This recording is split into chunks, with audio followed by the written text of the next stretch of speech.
Հռոմեացիներին, գլուխ 5, Ադամ և Քրիստոս։ Հետևաբար, ինչպես մեկ մարդով մեղքը աշխարհ մտավ և մեղքով մահը, և այսպես մահը տարածվեց բոլոր մարդկանց վրա, ըստ որում բոլորը մեղանչեցին,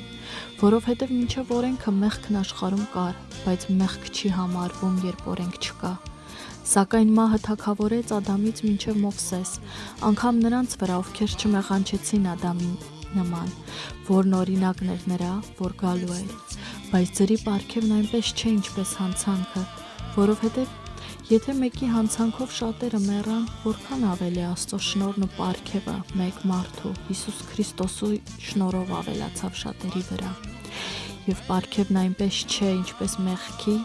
հետևանքը, քանի որ դատաստանը այդ մեկով դատապարտության տարավ, բայց ձրի պարգևը շատ հանցանքներից արդարացման։ Արդար էր, եթե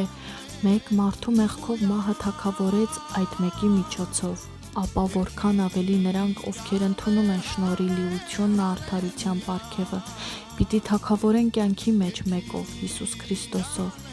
Ուրեմն, ինչպես մեկի հանցանքով բոլոր մարդկանց վրա դատապարտություն եկավ, այնպես էլ մեկի արդարությամբ բոլոր մարդկանց կյանքի վրա արդարացման ձրի պարգևը եկավ, որովհետև ինչպես մեկ մարդու անհնազանդությամբ շատերը մեղավոր դարձան, այնպես էլ մեկի հնազանդությամբ շատերը պիտի արդարանան։ Սակայն օրենքը եկավ, որպեսզի հանցանքը շատանա, բայց որտեղ մեղքը շատացավ, շնորհն առավել ևս շատացավ, որպեսզի ինչպես մեղքը թագավորեց մահով, այնպես էլ շնորհը թագավորի արդարության միջոցով հավիտենական կյանքի համար, մեր Տեր Հիսուս Քրիստոսի միջոցով։